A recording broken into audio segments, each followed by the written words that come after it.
Γεια σας! Σήμερα επέλεξα να κάνουμε έτσι μία πίτσα, τη βλέπετε είναι λαχταριστή ζουμερή, πάμε να δούμε τη συνταγή. Στον κάδο του μίξερ θα βάλουμε όλα μας τα υλικά τα οποία είναι αλεύρι τσουρεκιού, κίτρινο αλεύρι, ελαιόλαδο, αλάτι, ζάχαρη, μαγιά νοπή και νερό. Θα σχηματιστεί έτσι όμορφα η ζύμη μας, έτσι τη βλέπετε, τη βγάζουμε σε αλευρωμένο πάγκο και σκεπάζουμε με μεμβράνη.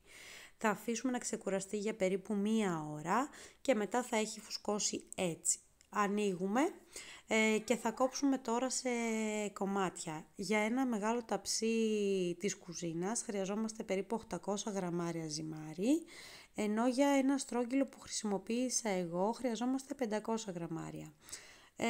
Το ζυμάρι μας είναι αρκετό, οπότε μπορείτε να βγάλετε και ένα έξτρα ζυμαράκι για να κάνετε έτσι ένα μικρό πιτσάκι, ένα κασεροκούλουρο ή ένα πενιρλάκι ή ένα καλτσόνε, οτιδήποτε. Πλάθουμε ελαφρά έτσι να γίνει λίγο ομοιογενής η ζύμη μας, έτσι για να μπορέσουμε να την ανοίξουμε και να είναι πιο ομοιόμορφο το ζυμάρι.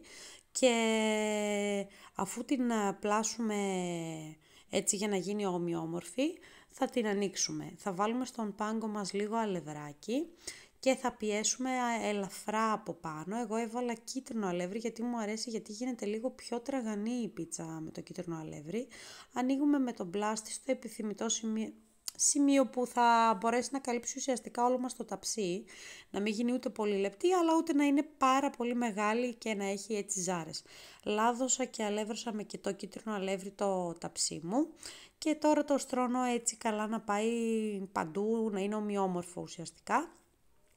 Εγώ έβαλα κόκκινη σάλτσα, έτσι με κρεμμυδάκι και αρωματικά, γιατί μου αρέσει έτσι η πίτσα με τη σάλτσα. Άπλωσα με το πινελάκι μου και με ένα κουτάλι μπορείτε να απλώσετε εσείς, όπως βλέπετε έχει έτσι έντονα κομμάτια από ντομάτα. Και σε αυτό το σημείο εγώ επέλεξα να βάλω βρασμένο κοτόπουλο. Εσείς αν δεν σας αρέσει αυτό ή, ή προτιμάτε κάποιο άλλο, μπορείτε να βάλετε αλαντικά ή οτιδήποτε άλλο. Οπότε εγώ θρημάτισα το κοτοπουλάκι μου, το άπλωσα έτσι ομοιόμορφα και σε εκείνο το σημείο μετά, αν θέλετε μπορείτε να βάλετε εσείς και ελιές ή λουκάνικα ή δεν ξέρω εγώ και τι άλλο. Επέλεξα επίσης ένα μίξ από διάφορα τυριά που είναι 3-4 μαζί και νομίζω έβαλα και έξτρα μοτσαρέλα και γκούντα, έτσι παραπάνω.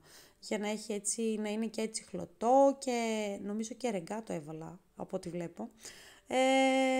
Οπότε αυτά είναι έτσι τα κασέρια που έβαλα. Μετά έβαλα τα μανιτάρια μου. Εσείς αν θέλετε να βάλετε μπέικον ή πιπεριές ή ό,τι άλλο θέλετε βάλετε, ό,τι σας αρέσει εσάς.